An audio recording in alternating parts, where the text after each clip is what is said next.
Vous savez, la colère, ça arrive à tout le monde. Ça nous irrite, ça nous fâche, ça nous fait suer.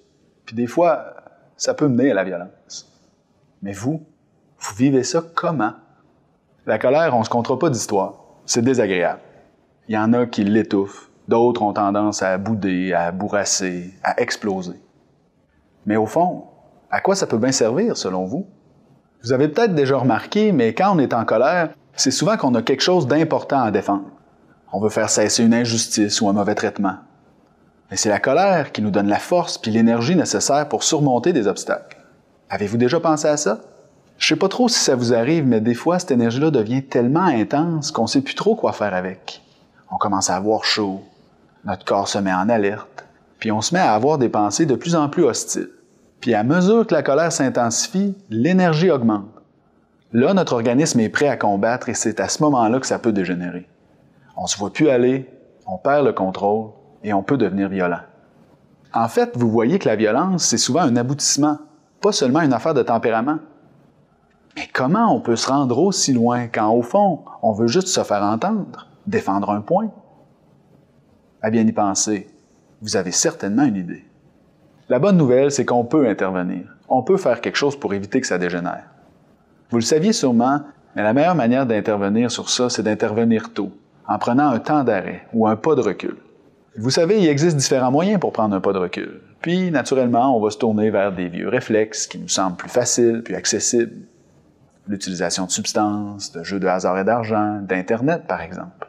Même si ça peut aider à faire baisser la pression, certaines substances ont pour effet d'alimenter notre méfiance ou notre hostilité à l'égard des autres. D'autres substances vont enlever nos barrières puis affaiblir notre capacité à retenir des gestes impulsifs. Mais comment éviter que ça se passe comme ça? Comment faire autrement? Dans ces moments-là, votre petite voix en dedans de vous, elle vous dirait quoi? Ben oui, elle vous rappellerait qu'il y en a d'autres stratégies pour faire baisser la pression, pas juste l'utilisation de substances, de jeux de hasard et d'argent ou d'Internet.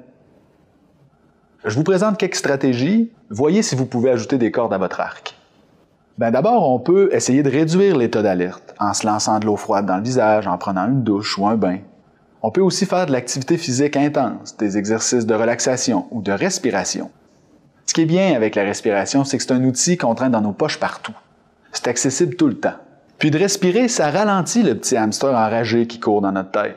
Ça nous permet de remettre en question les pensées hostiles qui nous habitent. Puis de réfléchir à cette chose importante qui est en train d'être menacée ou compromise.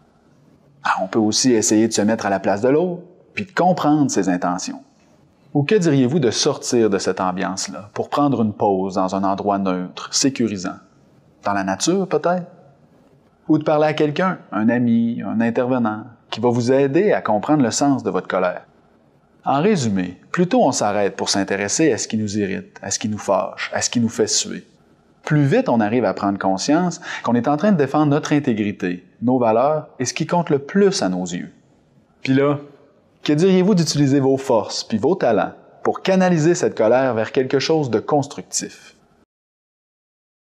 De mettre cette énergie-là au service de ce qui compte le plus pour vous.